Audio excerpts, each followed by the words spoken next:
This is The Joe Gaither Show on BamaCentral.com.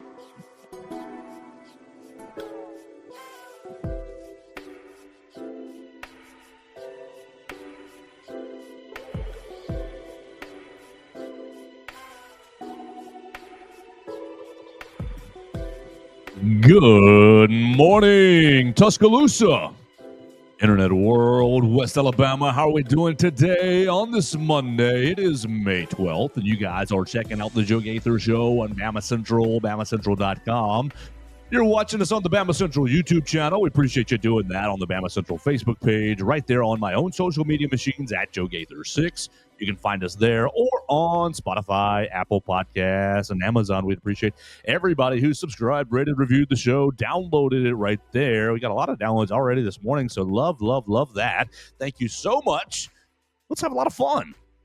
A fun week. Oh, summer is here for real. Wednesday, we're going to do Know Thy Enemy again. Friday, it'll be Florida-centric on Wednesday. We're live at the Derek Daniel State Farm Studios. I've got Theo Fernandez back in action today on a Monday. We do have a voicemail from my friend Dax. We might be using this voicemail twice in a row, once for Theo, once for Mason tomorrow. Talking about Alabama's schedules, I believe. I just kind of glimpsed through it. I think it's going to be a preview on Alabama's schedule. We'll get Theo's reaction to that. You guys can use the voicemail line at 205-462-7340, extension 800.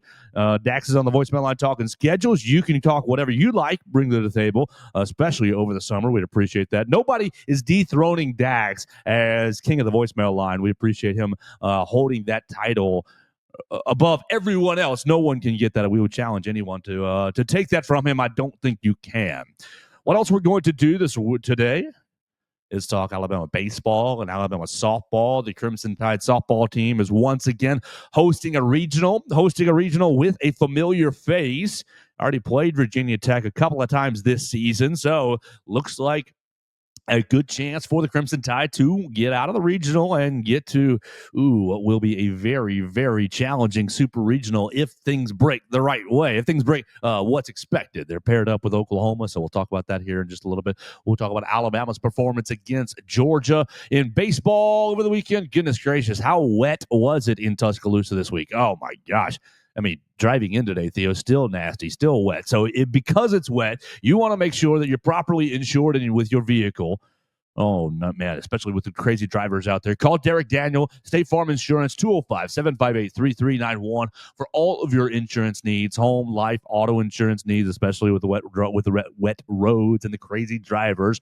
Call 205-758-3391 for all of your insurance needs. We're also proudly sponsored by Warren Tire and Auto, and with the wet roads, it makes me think you guys need to make sure that your tires are in good shape and your brakes are in good shape. So Warren Tire and Auto's got two great locations to serve you. You can do tires, brakes, and alignment on 15th Street at 205-759-5505. And if you got other automotive needs, oil change, front-end work, I know I've got an AC issue I got to get fixed, so I'm going to see them on University Boulevard. You can call them at 205-758-2739. Joe, I thought me and Will were going to possibly drown on the drive back from Troy. I mean, it was the craziest rain I'd ever been through. So I think wet is the perfect way to describe this last week in Tuscaloosa, because we were going about 45 on, the highway back towards Birmingham for probably a good hour. Like, there was about 7 feet of visibility. It was insane. That's awful. That is absurd. That's my worst. Like, I don't mind driving in bad weather. That's fine. But like when it's the driving rain that you cannot even see forward, I've got my windshield wipers on level 10 or 3, I guess is the highest switch up and stuff. And I'm just like, okay, well, I guess I'm going 2 miles an hour, and I hope the whole buddy behind me can see my see my emergencies. And we're at about 12:30 in the morning by this point too, because that is y'all drove down there and then no, you're talking back. Yeah, midnight. That's the way back. Late night. Sure. It was a late one. It was a fun day, but that was a lot of water. Oh, my friend Julian Lee commenting on the Facebook side. Hello, Julian. Good morning to you as well. Good morning, Joe Gaither. Who's your sidekick? Theo Fernandez. Julian's a longtime listener, so tell Julian hello. She is a P1, which means she is top listener. Oh, wow. That's Great to hear. She might have missed you on a couple of Mondays before. That's okay. Introduce yourself to everybody who's missed the previous Mondays. Well, I'm Theodore Fernandez. You can follow me on X at Theo Fernandez _. Try to post as much as I can on there, get active, and I'm a new intern over at Bama Central as of the last couple months. So you'll be seeing me here on Gaither every Monday. Okay. Been here, and it's a great time every week. Most weeks it's a great. I mean, when you're here, it is a good time. It is a good time. Why don't we start with baseball, because that's like the actual action on the. I want to do baseball. I have to address. I'm sorry, like you guys don't want to do this, and I don't want to do this either. I have to address. We got it wrong on Friday with the Michael Davis trial, capital murder case. I mean, I don't feel like my opinions were wrong, but ultimately the jury decided that Michael Davis was guilty, and so I do want to address that a little bit. But let's start with baseball. That's fun. The baseball boys got it done in disgusting fashion with the rain, losing badly on Friday. Barely playing the second game on Friday, then not playing hardly at all. So it was just a mess. And you were there at the Joe pretty much the whole weekend, and then covering it on Sunday. What do you think? What's some of your takeaways from the baseball weekend? What Will Miller said before was that, this has put Bama back into hosting potential. Talk about the weekend, beating Georgia 2 games out of 3. It's all what was it? 9-3 and 5-4 in the second 2 games. So look, that first game starts and we're feeling good. We're up 3-1 entering the 5th. This is Friday afternoon, and there is no analogy, metaphor, anything it that I can use on them to describe just how horribly it went. We lost this game 19-3. They scored 8 runs in the 5th. They added 3 in the 6th, and then they added another 7 in the 7th. And that's when they were just playing for pure fun. It was devastating. And Matthew Heiberger, a guy who's had a lot of good outings, who's been one of the more trustworthy arms, just simply wasn't firing on any cylinders, which is unfortunate. Even Vaughn addressed it. That's a kind of, you have a rough performance, but the team bounced back. Game 2 starts. What does Georgia do? They go out, they put up 2 runs right in the top of the first, and I'm sitting next to Nick Elliott in that press box, and we look at each other knowing, this might be a long one too. Now, it wasn't a long one because the rain decided to intervene, but it also wasn't a long one because our offense decided to intervene and really just stepped up in a huge way. We were up 6-2 by the time they had to call it due to rain in the 5th, but talk me through that, because I'm out of town a little bit, and Okay. and I see they're going into rain delay, and then I don't see you guys' next update until about 1 a.m. How long were y'all in the stadium? A long time. We're sitting there. First of all, masterful stuff from Riley Quick. He gives up those 2 runs in the 5th, and then just in the first rather, and then lights out the rest of the way. He had obviously the game got called with 1 out in the 5th, and then he did not re-enter on Sunday. But yeah, so it's drizzling the whole time. The whole time we kind of have a feeling that this game probably isn't going to finish today. But then it just starts pouring with 1 out in the 5th, and it becomes very clear that because they tried to at least get through the frame, because then you can call the game. Sure, but that just clearly wasn't going to happen. So they call it. And we're looking at the forecast, and it's clear to all of us that, this game is not happening. And it's clear to us that, this game's not happening Saturday either. But obviously they, due process. They're trying to do whatever they can to get the game out of the way. Right Field Rangers tweeted something like, we have a 10:45 start time, which we're all laughing about down in the box.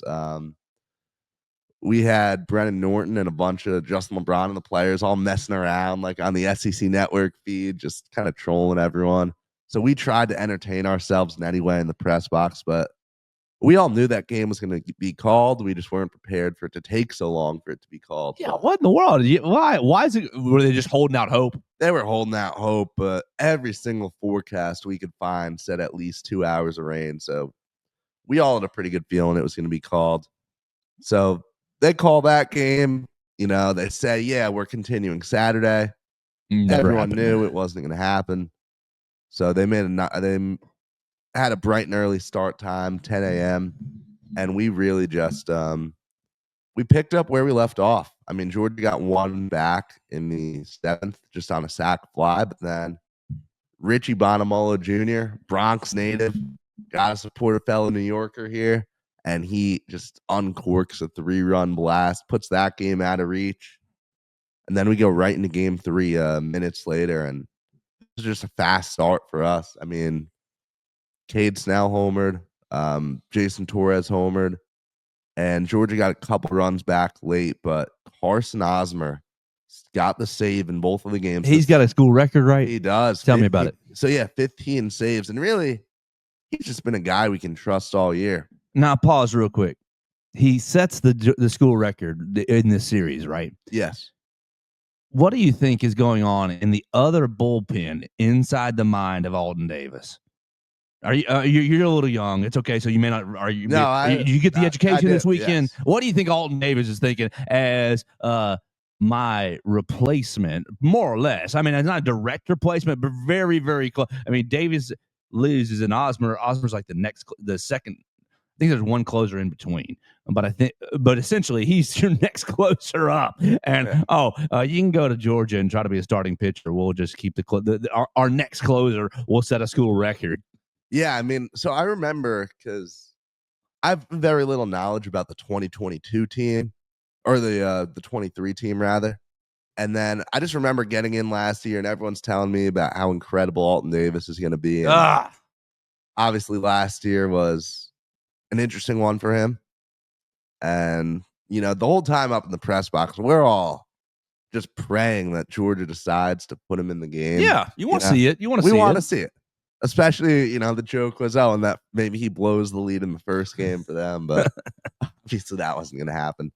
But yeah, no, I don't know what, you know, the grass is not greener.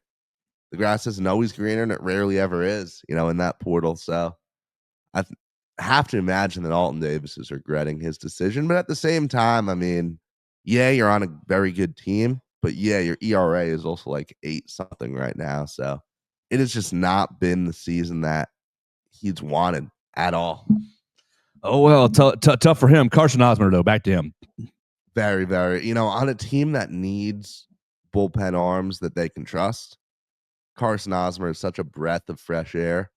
And yes, it's awesome. You know, he's a guy where, yeah, we roll him out and, you know, you don't have to sweat it out as much as you would with some of the other guys. I'd say Matty Hayberger is one of them too, you know, despite the struggle on Friday. But really nice for Osmer to bounce back from what happened Sunday against Vanderbilt. Alabama's up pretty big.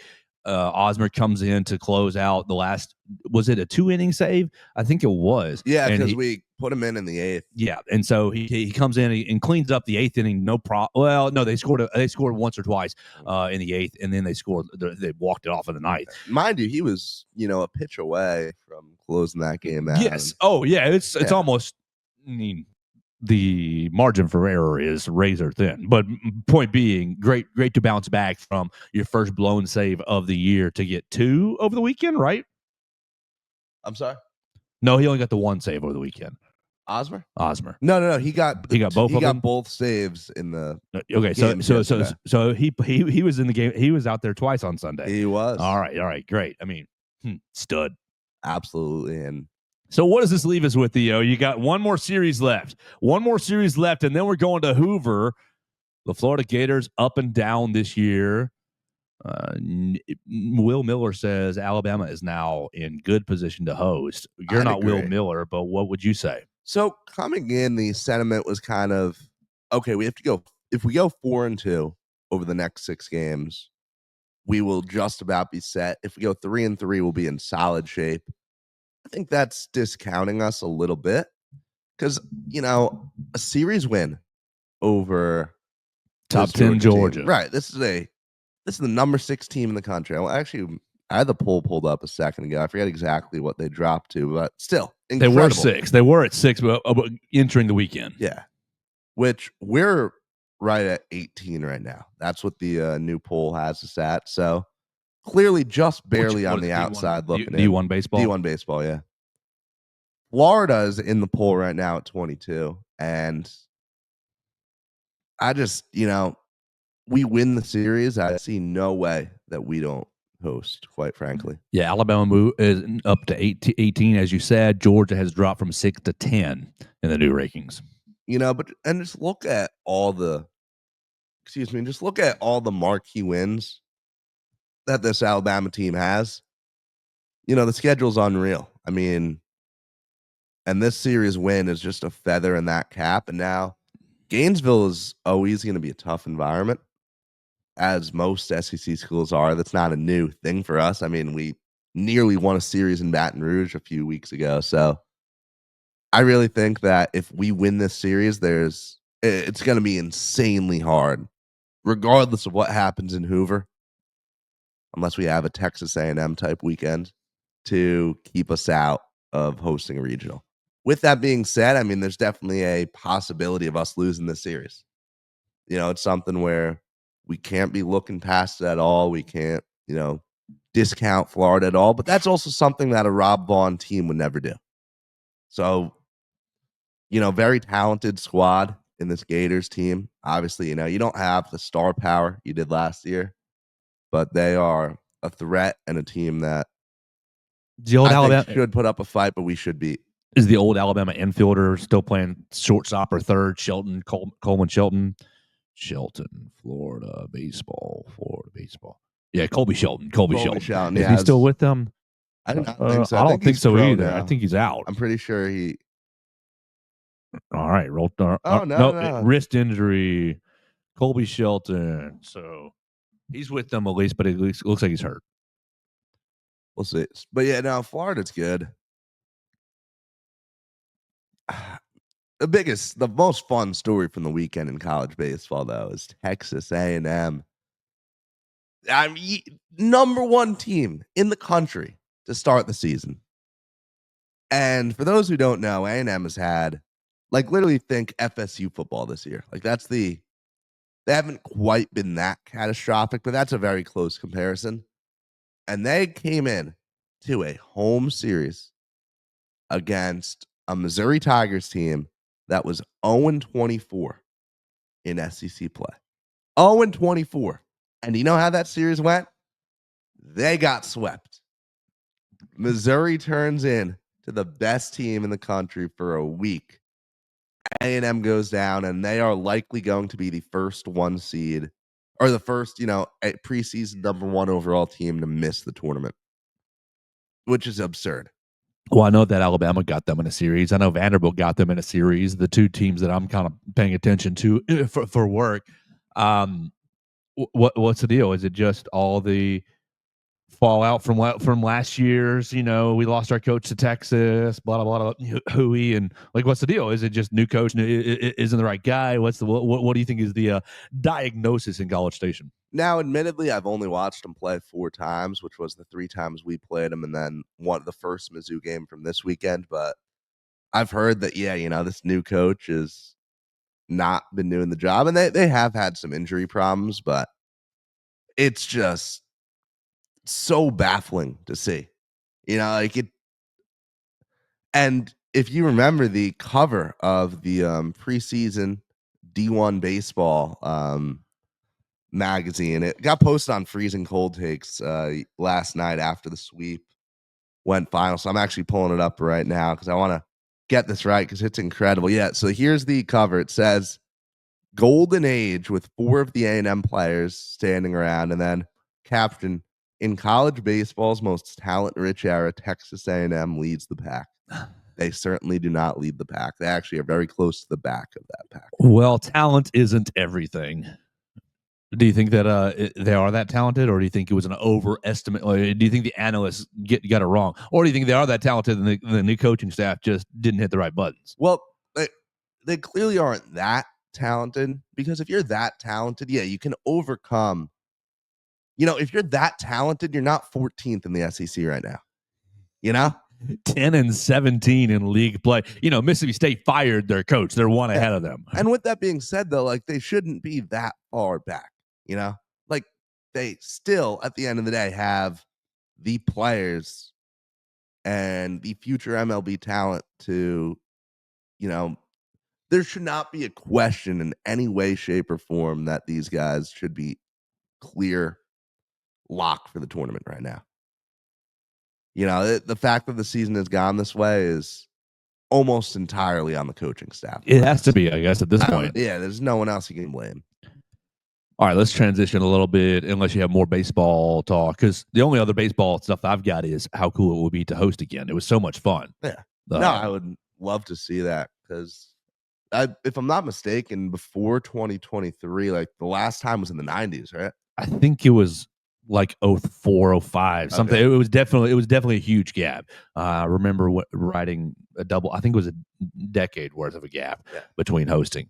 Back when I just finished my sophomore year here at Bama, so 2 years ago, I was trying to schedule my Bama Bound, like to come down and visit the school for when we had the regional. The dates, unfortunately, didn't line up, but I wanted to go to those games, and I heard they were a ton of fun, and I'm excited, knock on wood, to get to cover softball at the regional this week, baseball in Hoover a week later, and then a baseball regional. That's the dream right there, and hope the Rob Vaughn and the boys can make that happen. Yeah, so they were okay.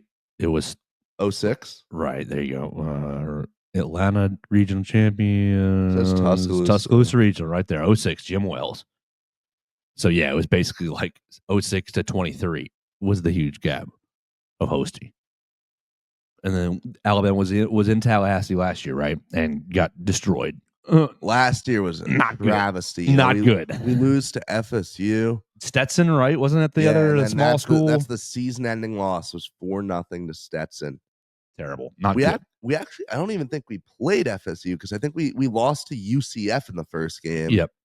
And then we had to battle our way back, and Stetson just that one for us. I was in LA, working for Fox Sports, covering that game remotely, and that 4-0 loss is one of the most pitiful. It was annoying. It was just like we all do anything in this game. Yeah. And this year's team doesn't have that level of inconsistency that last year's did. And that's why we're a clear step ahead.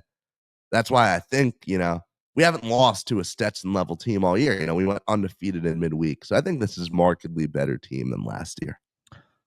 All right, let's flip gears just a little bit, staying in the diamond, but Alabama softball. We talked to Katie on Thursday after Alabama had lost in the SEC championship or SEC tournament. First, before we get to this, you want to tackle what the SEC did on Saturday with softball? What is this? That I'm baffled. Greg Sankey, one champion here. Yeah. What ends up happening if you're not paying attention?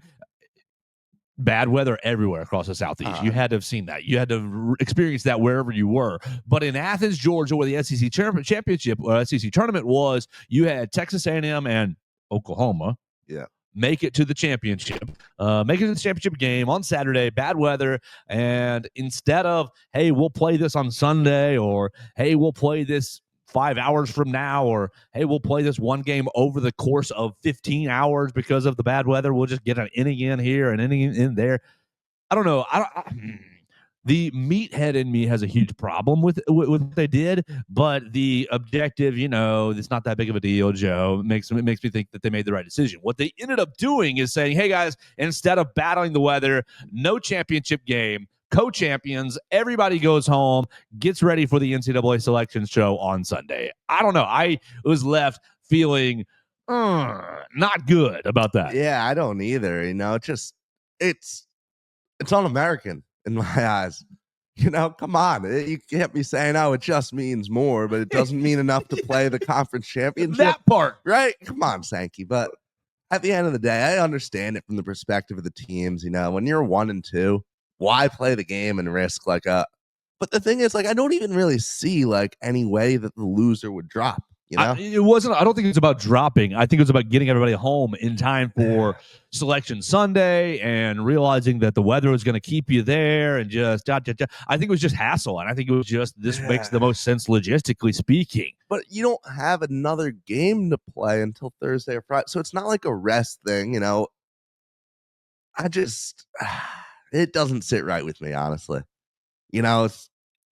Especially imagine if you traveled to Athens to go watch the SEC softball tournament, And you think you're going to get if I'm an Oklahoma fan, I'm a little bit unhappy for the simple fact that we wanted to come into this league and show you that we were big and bad Oklahoma. You know, all this bleep that SEC's been talking for 5 years said, wait till you come to the SEC. If I'm an Oklahoma fan, I'm mad because, we will wait till we come to the SEC. We'll just show you. We'll get all the way to the championship game and win it. Oh, now we're co-champions, so now we can't you should feel just as good, but fans, they're going to be like, well, it's not the same. It's not the same. And all these athletes are competitive to no end. So I'd want it, I'd want all the hard. And now the top 4 teams in the bracket are SEC teams, which is insane. And Oklahoma and A&M were the clear consensus top 2 teams either way. So, it really matters very little. But it also just, doesn't feel good. Doesn't feel very SEC-like to me. I'd expect this out of the Big Ten. Exactly. Right. It just means more. Does it? If it just means more, we'll play this dang game at midnight. Right. Yeah. We're grasping at straws here at the end of the day. But I fully agree with what you're saying there, Joe. All right, let's move to the actual Alabama stuff. Alabama loses. You beat Auburn and lost to Missouri, South Carolina. South Carolina. Thank you very much. And so you're out in 2 days. But Sunday comes, Selection Sunday comes, great, and you've got postseason softball in Tuscaloosa this weekend. Getting ready for that. Alabama has made the NCAA tournament once again, and has not only made the NCAA tournament, is hosting a regional once again. And Alabama's regional is going to be Jackson State, Belmont, and Virginia Tech. You got a decent little run. Let me pull up our schedule here from the early in the year because you played Virginia Tech twice, middle of the year. Yeah, we split those 2 games. We lost the first, and then we won the second 9-2. So after losing a very competitive game, or was it 9-1? 9-1. Lost 2-1 to open the Friday weekend, and then beat them 9-1 in 5 innings to close the Sunday weekend. And let me say, that was at a time where we were struggling to start the year. I agree. We had a lot of rough performances. And I remember I was filming all those games for Crimson Tide Productions, and I watched that 2-1 loss, and it's frustrating. And then, we beat, I think it was Drake twice in the middle, because I think they were the other team in town. Yes. Yeah, it was Drake. Drake in Southern Utah. And then we go out and we just, embarrass Virginia Tech. And that really set the tone for what was it was an imperfect season. Like, there were a lot of flaws, faults throughout, but that really just put us moving in the right direction. And also, if we don't win that game, this might be the Blacksburg regional right now. Very true. I think you're on the line right there at the 15th seed. And I agree with your assessment. That weekend, I think, did give a lot of encouragement, end up giving you a lot of confidence going into the SEC season, a lot of confidence that you are still kind of looking for. And I agree with you. It was an imperfect season, but the girls did enough. Their RPI was good enough. You play in the SEC. You've listened to Katie Wyndham the last 3, 4, 5 weeks talk about how competitive the league is, and just, in comparison to other SEC schools, you may not be thrilled with Alabama's results. But in comparison to other college softball programs, Alabama's still playing really high-level softball. So you got the number 15 seed. You're hosting a regional, and it's, you guys are all familiar with the way it works. It's a 2-game elimination set over the weekend, and you're just going to have to survive. You got Virginia Tech and Belmont first on Friday. Alabama's taking on Jackson State on Friday, the second game.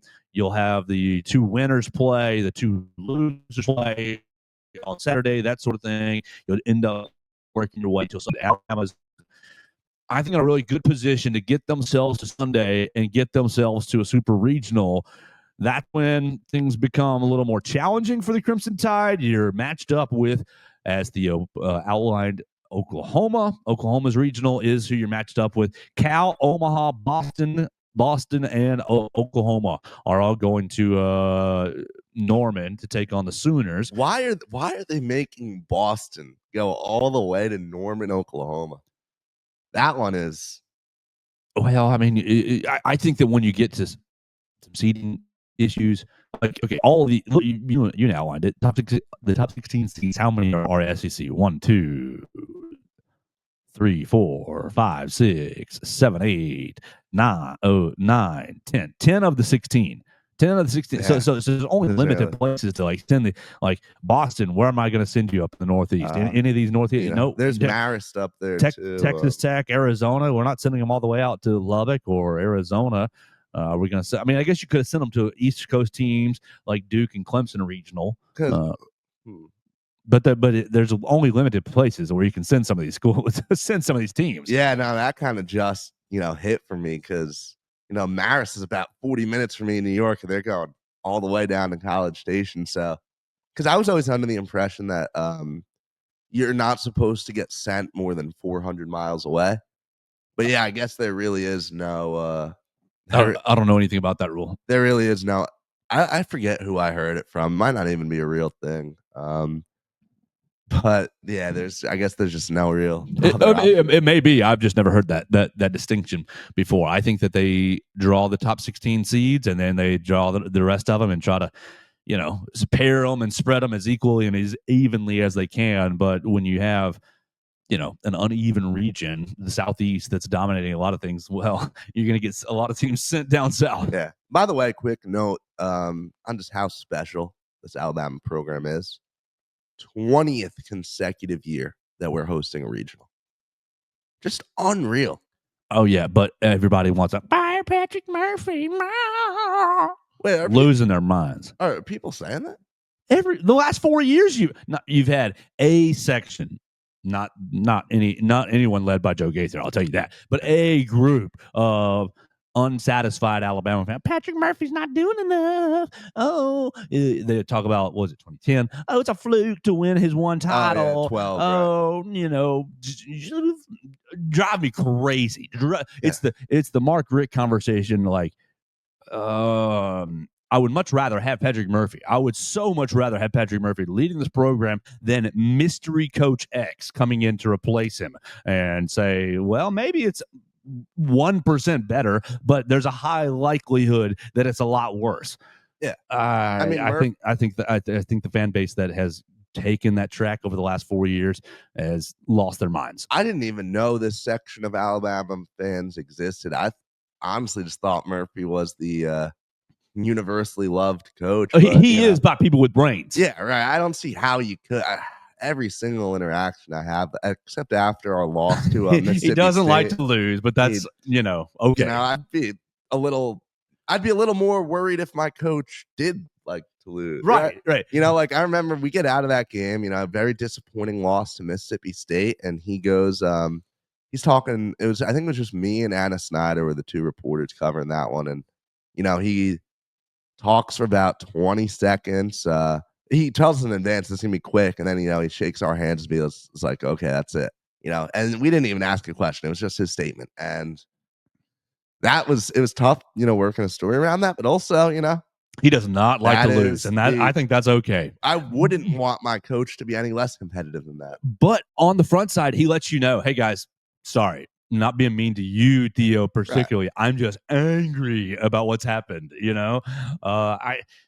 I think that the small section of the fan base that has taken that lane over the last 3 to 4 years has lost their minds. Oh, and let me tell you, after a big win, those are the most fun press conferences in the world. He's great. It's awesome. He's like, how many questions do you have? Yeah. Now, I'd say outside of Rob Vaughn, he is my favorite person in Alabama athletics because Rob Vaughn is incredible. Yeah. Rob Vaughn is so fun. It just feels like you're talking to a regular guy sometimes.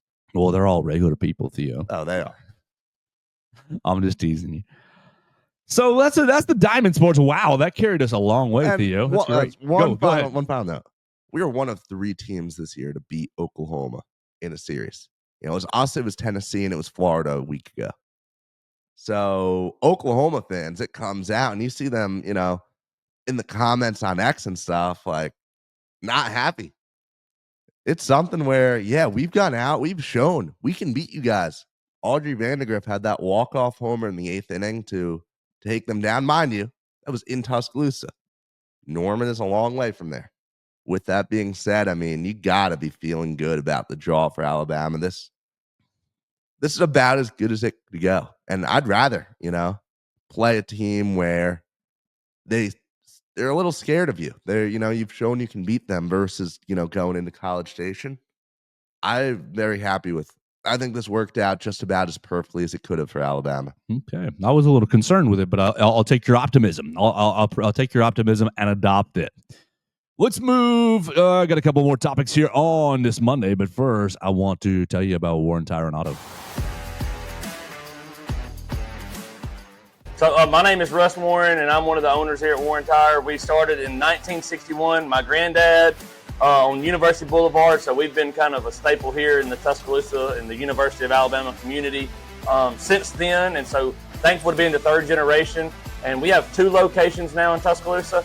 We're right here at the 15th Street location right now, where we just do tires, brakes, and alignments mostly here. Our university location does oil changes, engine work, air conditioning work, front end work, the whole 9 yards. And so any of our 2 locations, you can come check us out.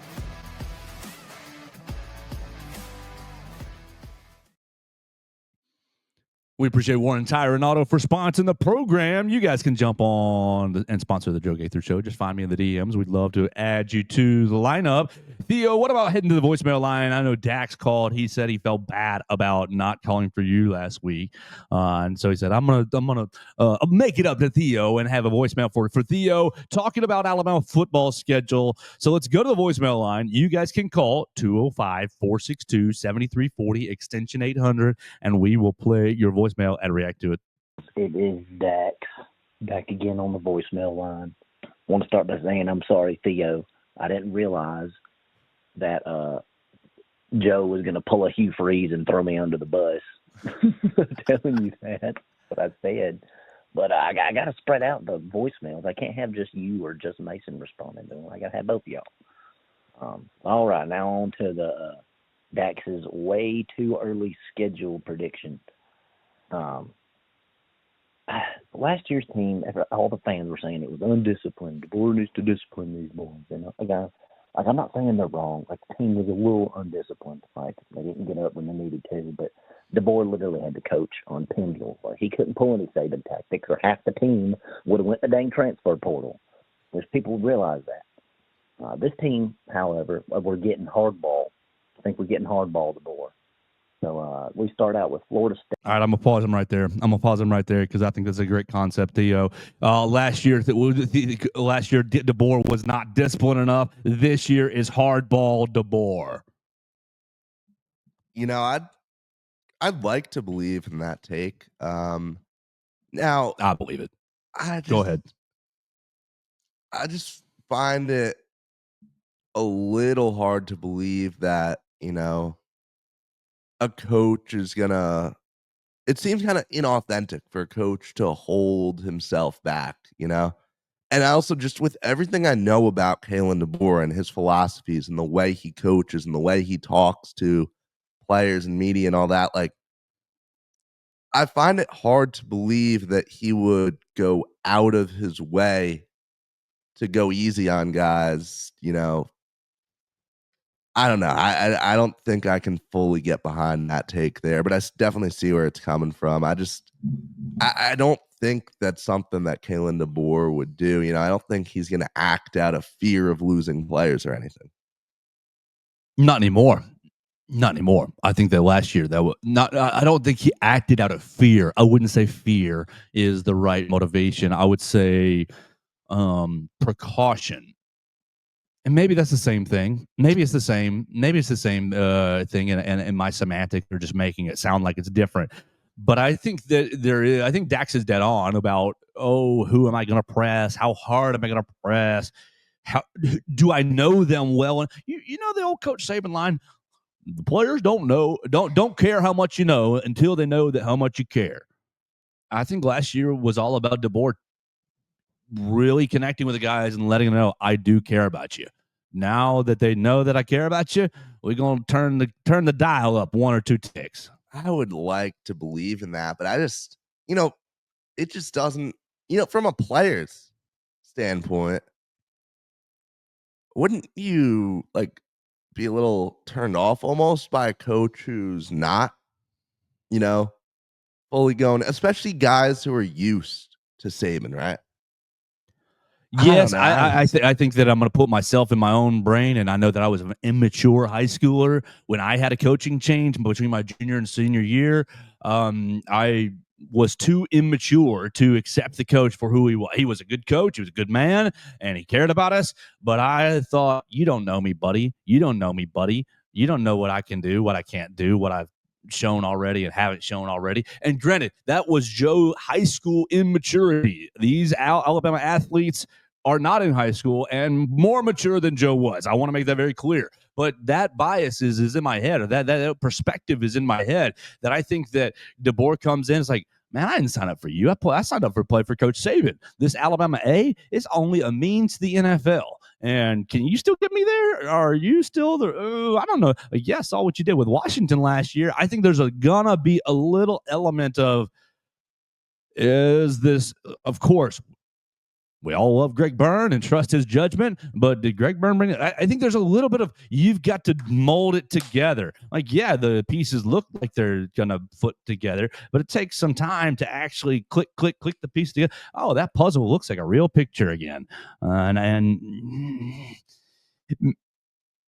maybe it's immature. Maybe it's my own immaturity that I'm coming from, but I do think that there's a little bit of element that DeBoer, I'm going to be cautious about how hard I press until these guys know that I'm really their guy. Well, that's an optimistic take. It's one I'd like to believe in it. You know, it's a fun thing to believe. So I'll take it. Let's keep going. Dax keeps going. If they're not better than they were last year, then there's zero hope for Mike Norvell, and I'm praying for that man. I think we're going to win 42-13. Over Florida We State. got Louisiana Monroe, the PTSD game. We better get up for that one. We better get up for this one. I think we're going to win 60-10. Okay, the problem is he's right. It is the PTSD game. But how old were these young men in 2007? I was 2 years old, so most of them were just about the same. So they don't know. You're gonna have to put that on the VHS tapes in the Malmora. In the Mount Moore facility to let them know that ULM one time beat Alabama. But I'm with him. I think that it's going to be a bloodbath. Who's the so if I'm 05, that would be like after finishing sophomore year, and a fifth year senior would be 3 years older. That's 2002. The oldest player on this Alabama team was born at best in late 2001, for context. So they don't know anything about losing to ULM unless their daddies told them. Yeah, nobody has a firsthand memory of Alabama losing to ULM. Oh gosh, Dax, that's trouble. Because Dax is right. The Alabama fan base is going to turn that into a game that bigger than it should be. They beat us in 2007 under an old coach when all the players are now fathers. Like, you know, right? Another fun thing to remember about the teams now, that because I was talking to one of I was just out talking to a guy in Troy months ago, rather, not when I was there this weekend. And one of the things that I don't think he'd fully grasped was that everyone on the team right now, their only memories of Alabama football are Saban era. Nobody remembers Alabama football being anything other than, Alabama football. Roll Tide. We're going to do it. And we got Wisconsin. This time it's at home, and we drubbed them in their house last year, but I think they're going to be a little better. I think we're going to win 45-17. Then we got the first toughie of the schedule. We got big old Georgia. We get to visit old Athens. I'm nervous for this one.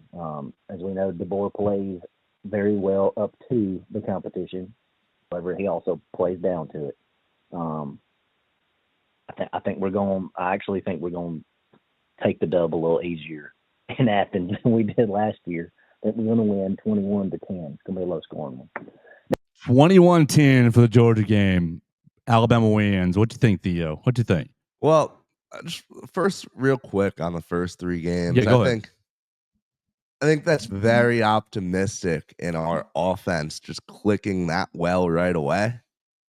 That's Is it optimistic in our offense, or is it confidence in the defense? Because the defense, if the defense picks up right where we left off last year with the talent that they did not lose to the NFL, I mean, you should be seeing some zeros on the score. You should be seeing some tens or less. You should be seeing 10 or under, in my opinion.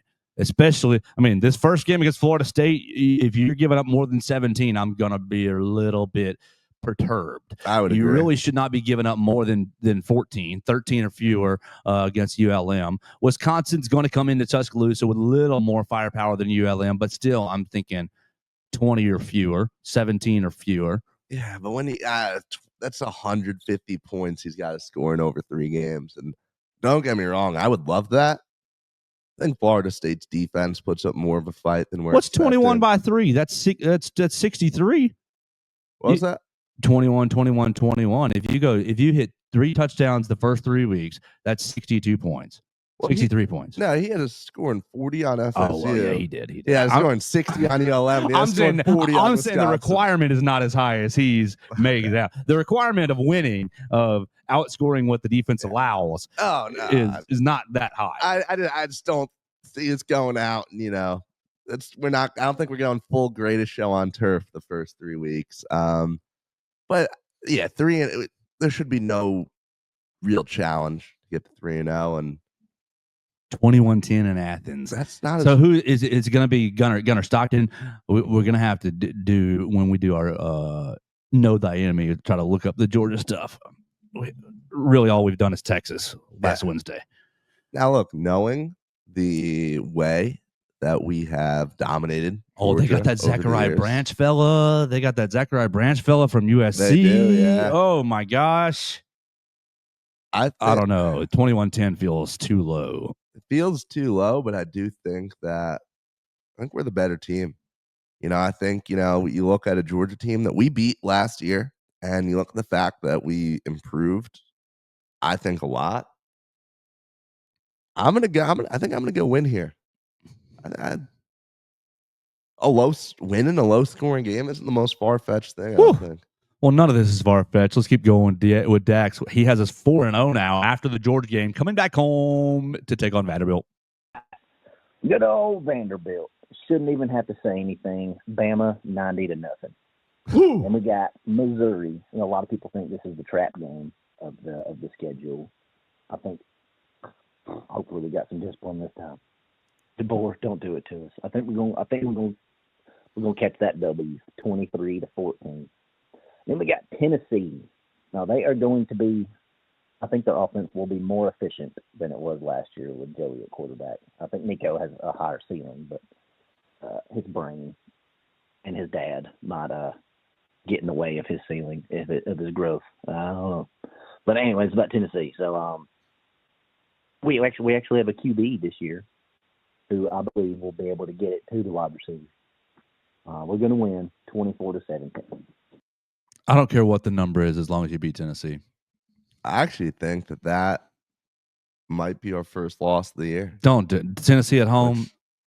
I don't want to say it. No one wants to say it. You may as well kill me now, Theo. Nah, it would suck. But I mean, I could see it.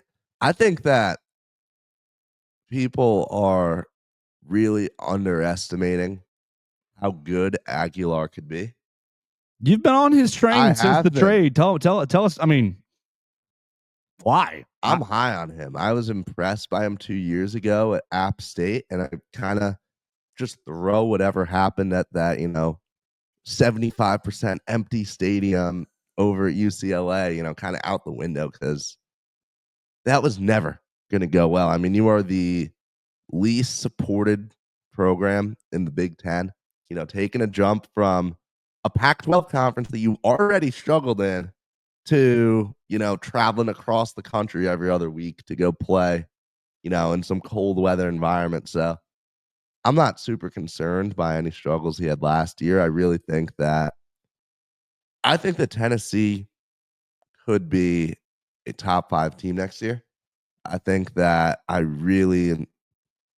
could see a lot of stuff coming together for the Vols. Man, we're going to need to have you on our know thy enemy Tennessee segment if you are that high on them to tell us why. I know you lost some on defense. You got the nice cornerback Jamon McCoy back. He's going to be nice, but you lost James Pierce.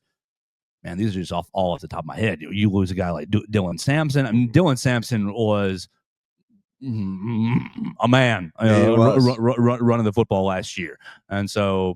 Yeah, I'm gonna have you lost Brew McCoy, obviously Squirrel White to medical retirement. We're gonna have to have you on if you're this high on Tennessee for the Know Thy Enemy Tennessee. This week is Florida, Wednesday, Florida. Mason and I will talk about the Florida Gators. Whew. That would hurt my heart really bad if Tennessee comes in to Tuscaloosa and wins. Let's keep going with Dax. Dax has us undefeated so far as we are working our way through. Dax is way too early. Schedule prediction. Yeah, South Carolina. Good old South Kakalaki. It's going to be a tough one. Going to South Carolina, it is going to be a really tough one. I think Sellers is going to be better than he was last year. I think this will be the first L. It's going to be. I think we're going to lose 21-17, and then we got LSU. We all know how it's going to go. We're going to catch the W, 38-10. Oklahoma, biggest revenge game of this year. We are going to drub them in Bryant-Denny Stadium on Saban Field. It's going to be Oklahoma blood all over that field. It's going to be a W, 52-17. Calling it. And we got Eastern. Okay, I saw that look on your face. You want to go right there? I saw that look on your face. 52. Now, I'm with you. I think Dax is reading the schedule very, very well. I am concerned about the Missouri road trip that he gave Alabama a win. But that South Carolina road trip as well looks like an inevitable loss. Well, all right. So I don't agree with that one. I think it's fun. I think I'm lower on South Carolina than a lot of people. You know, I don't want to say it, but I'm not really a big fan of Shane Beamer. I'm not either. And I think that last season feels a little fluky to me. I think it really does. And I would not be surprised in any way, shape, or form if by week 6, South Carolina is out of the top 25. Right. But we've seen that before, Theo. But what has Shane done the last couple of years where he starts slow, ends fast? And right here, this Alabama game, late October, is the perfect time for the South Carolina. Because I'm with you. I'm reading the underwhelms to start with, and then starts getting some marquee wins down the stretch, and people always start buying South Carolina again.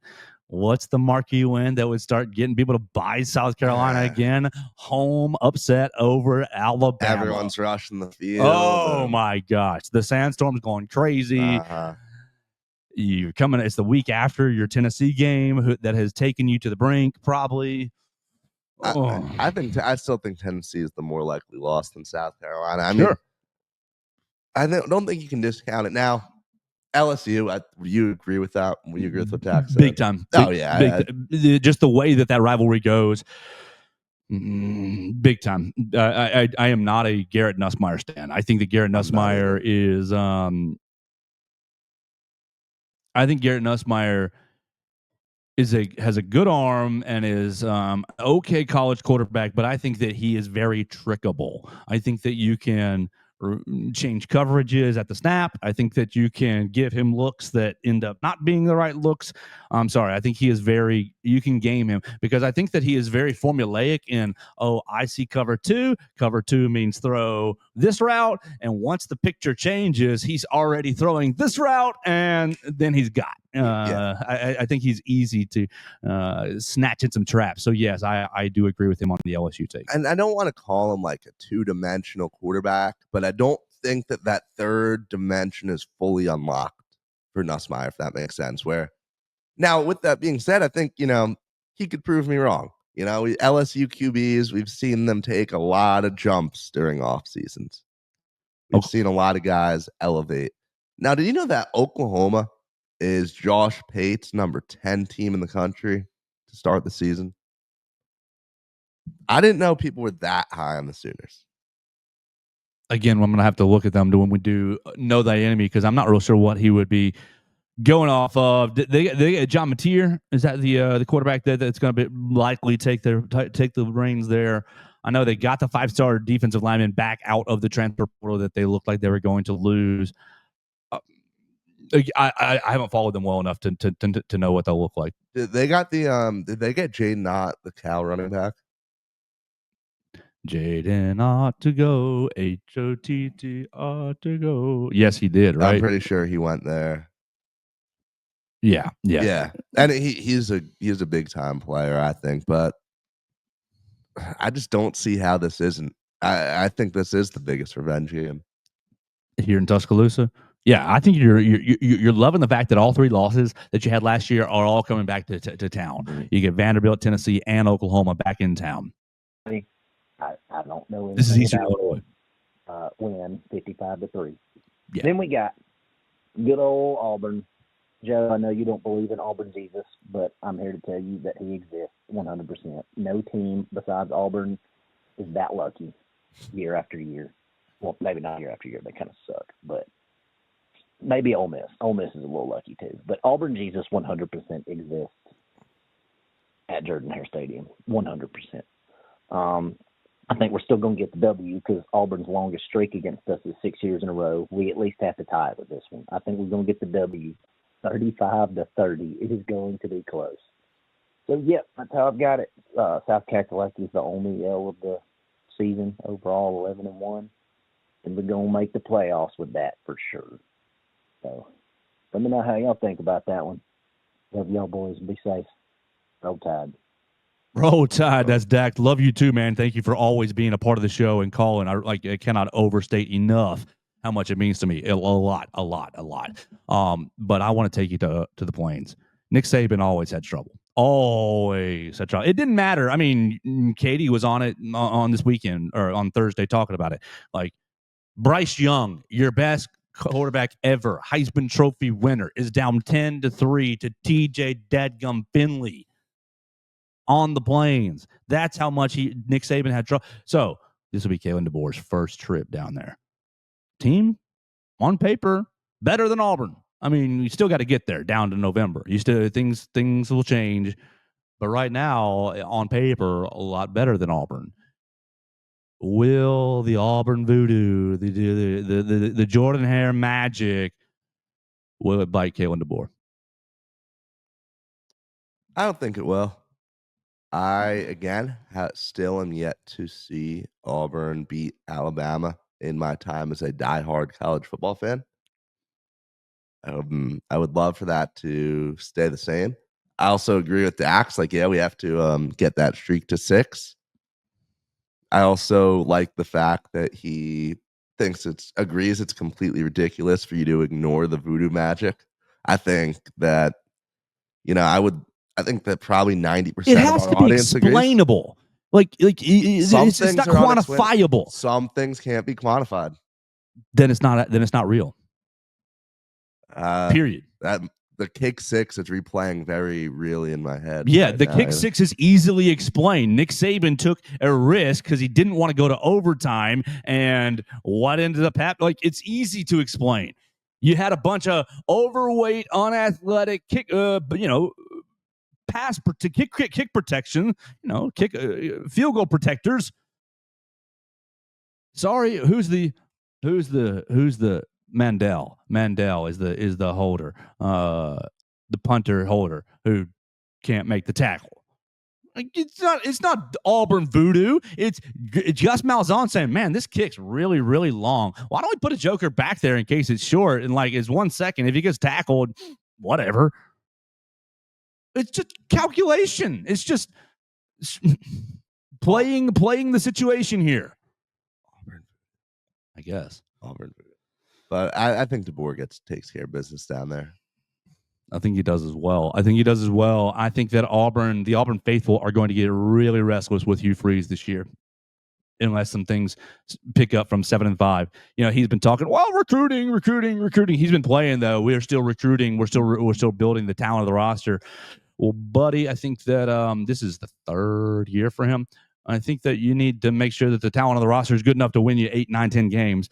But I don't know if you'll do that. If you don't win 8 games, he enters fully on the hot seat next year. Absolutely. Yeah, I think it would take something truly catastrophic for him to not be the coach in 12 months. But you know how that fan base will get. They'll get upset. They'll get restless. There'll be a big part of them that says we should fire him, and then there's going to be a part of them that's like we can't afford to fire him. So, So Dax has us in the SEC championship game. with that 11-1, you Almost better be. certainly, right? Yeah, I mean, unless his loss was in South Carolina, unless his South Carolina record is really really good, or there are two undefeated teams, then yeah, you're going to Atlanta to take on Texas. You think that's who it'll be? Yeah, you're high on Arch right now. I'm high on that defense. I'm really high on the Texas defense. I think the Texas defense will, much like the Alabama defense, allow the first-year starter a good little runway into figuring out what he can and cannot do. Yeah, I'm very high on the Texas and Alabama defense. That's where I'm at. Okay, Theo, I got to do one more thing before we get out of here, man. I really don't want to, but Friday we talked about Michael Davis's trial, and I was pretty vocal on the fact that I think that he was going to get off on self-defense. We'll just acknowledge this. I was wrong. Straight off the bat. The jury came back in 1 hour and named Michael Davis guilty of capital murder. Now his attorney said that they will appeal today. That's obviously going to be a whole another deal. Reading some of Ryan Phillips' work from Tuscaloosa Patch, he talked to some of the jurors, and it sounds like some of the jurors had some pretty clear evidence that maybe I wasn't seeing. Talked about maybe the way that Michael Davis approached the Jeep and the way that, on video, and talked about kind of the happenings of the night. I am heartbroken just still because it is a very terrible situation for Jamea Harris, Jamea's son, for Jamea's family, and obviously for the young men that are in jail whose lives are who are changed. I don't want to say over. They're very much changed.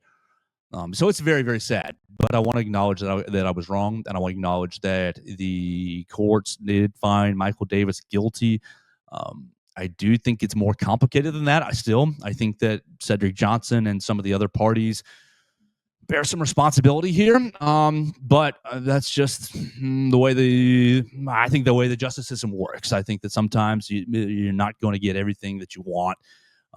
And sometimes I'm just wrong. I might have missed it. So I want to own the fact that I missed it, or at least the jury saw it differently, and they had more information than I did. They were in the room. They heard all the testimonies. I was reading reports from good reporters, quality reporters, and drawing my conclusions there. So I just wanted to acknowledge that Darius Miles' case is still not yet to be tried. We don't have a date yet. That's probably the next thing in this case. Michael Davis will appeal, and Darius Miles' trial date will be set. And so we'll see. We'll keep following it.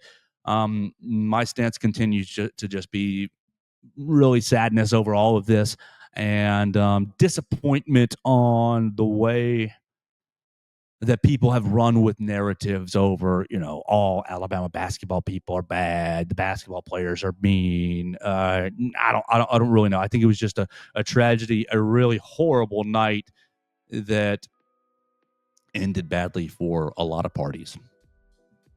Agreed. I think that's just about everything that could be said about that. Yeah, I don't want to drag you in there because you weren't wrong on Friday and you didn't talk about it. But if you want to say something, you're welcome to. No, I mean, I think you kind of hit the nail on the head there. Just unfortunate situation in many ways, and just really just a rough chapter. Yeah, absolutely. And so we'll keep watching. We'll keep tabs on it. Ryan Phillips has been reporting the absolute mess out of it.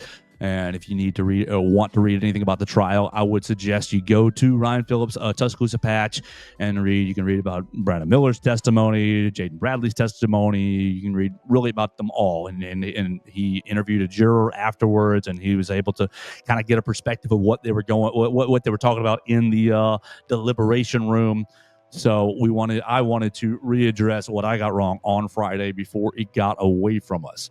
We're going to say goodbye to Theo and see him back on Monday We are going to do NCAA regionals this week. Softball, we've got Alabama and Florida. In baseball, we've got Know Thy Enemy, the Florida Gators, on Wednesday. We will probably have Katie Wyndham on Thursday. Gonna have a big week. Theo, anything you want to say before we go?